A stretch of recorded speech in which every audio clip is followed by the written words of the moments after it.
This one's a stencil. This one's a stencil. This one's a stencil. This one's a stencil. And all these are stencils. This is the stencil I'm using in the video today, which is the second video in my monthly video series. And today is all about stencils. You guessed it.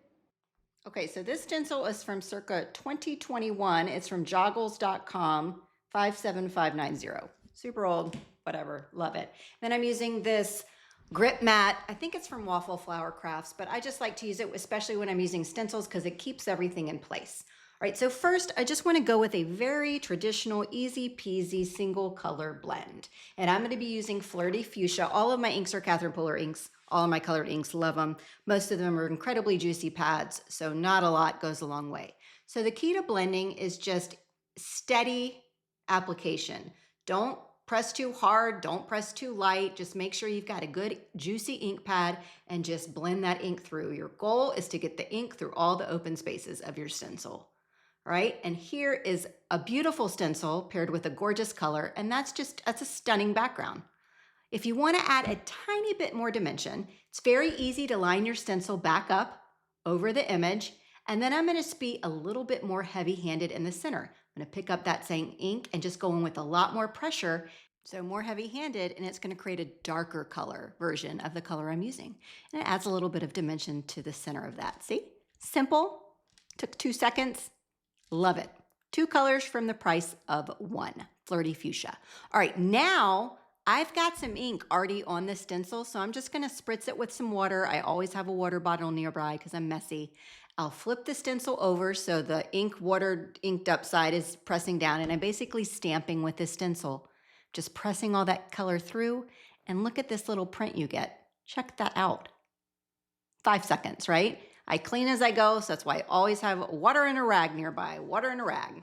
Okay, before I move on to the second technique of two-tone blending, let me first show you basic color theory. I love making color wheels. It's just very gratifying for me. So anyway, I always have some nearby. So colors that sit next to each other on the color wheel work really well together when blending. Colors that sit across from each other on the color wheel, when you blend them together, the colors equal out. So you either get like a brown or a gray or a mudded color. So that's what we don't want to do. So I'm very careful whenever I try to mix up colors. I want to make sure that they're going to work together when you mix them together. So this red and purple, they sit next to each other on the color wheel. So I know if the colors blend together, they're going to be pretty. Okay, that's how you create secondary and tertiary colors anyway, by blending primary colors. So here I am putting my stencil right over the top, just pressing it down. So hopefully that grip mat's going to pick up everything. And I'm going to go in with the red. And we're just going to blend some of that through. I don't go in with any plan. I'm just going to blend until I don't feel like blending that color anymore, until I get sick of looking at that color. It's typically what I do. So I've got that red, and then again, I still have that Flirty Fuchsia out. So I'm just going to combine these 2 colors. That's it. You can go crazy and add all the colors of the rainbow if you want to, but we're just doing 2 here for the second card.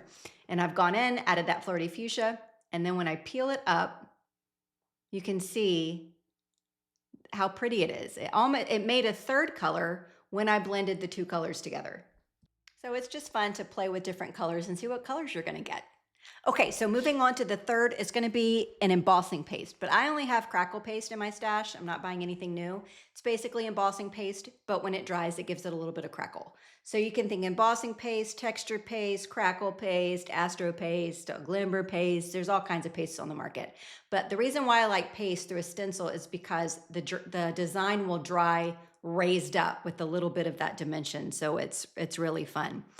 So you just want to be sure when you're doing pastes to not put a big blob down on your paper, okay? Because we don't want it to seep up underneath the stencil. I am using a bendable spatula. I think it's from Nuvo or Tonic Studios. It's old as can be, but you can use the side of an old credit card or gift card or a butter knife or a plastic knife. Anything like that will work, just to spread it through. And then when this dries, which we have to wait a few minutes, I'm going to set it to the side and we'll come back to it, you get this raised look. Okay, so that's why I really love using pastes. And you can also tint them and color them, but more on that in a little bit. Okay, so let's move on to the next card technique, which is partial masking. For this is simple. This is some copy paper. And I just placed it like corner to corner on the card. Then I'll put the stencil over the top, and then I'm just gonna ink blend right through it. I'm gonna introduce a new color because I'm sick of looking at the Flirty Fuchsia. And I'm gonna go in, I think this is Cove Blue, and I'm just gonna blend right through it. So think about tearing off your paper. You can create a pretty hill or anything like that. You can do some really fun masking and do some advanced masking techniques, but that's not what we're gonna do in today's video. I'm just gonna show you two, but there's really a lot of fun you can do with this. And this is gonna make a pretty card, I promise. Look at that crisp edge right there.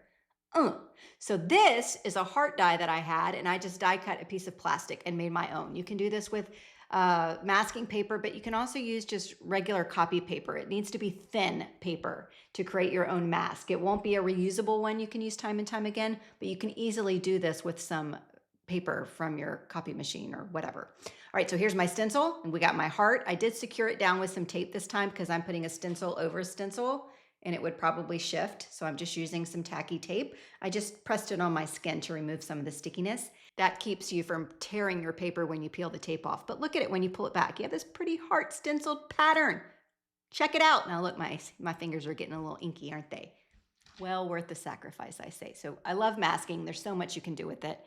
Now let's do an emboss resist. So this is an ink embossing pad. I think Versamark, the one I'm using is Wow. I like this pad. It's juicy and it's slow to dry, so I don't have to work as quick.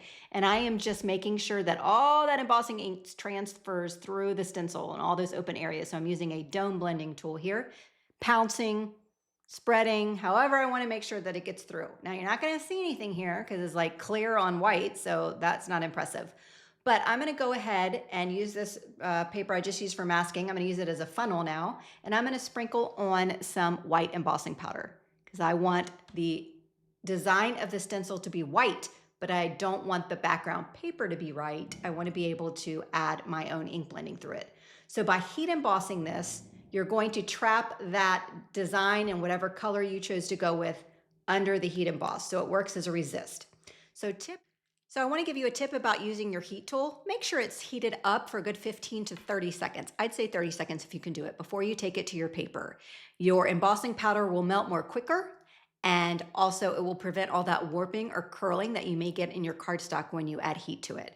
I always heat from the front, but when I'm done, I always give it a full zap on the back side too. And by making sure my heat tool is good and heated up, and I keep that heat tool moving over and over again, my paper never gets all weird and warped, as you can see here. All right, so here's where the fun is. You can start taking your inks. Now it has to be water-based inks. Don't be using any archival inks because it's not gonna work. Water-based inks, and you can just blend till your heart's content. Now again, I'm using colors that sit next to each other on the color wheel, so all of those colors when blended together will work beautifully, versus if I chose a red and a yellow, when they overlapped, it would have created a brown because they would have canceled each other out. But I'm using blue, pink, and red. They all are very happy next to each other, and thus I have a beautiful ink blended background here. So all the color, I used white embossing powder, and it all stays true. It's a resist. I just wiped that off, any ink that was sitting on top of the white embossing powder, and look at that. Isn't that pretty?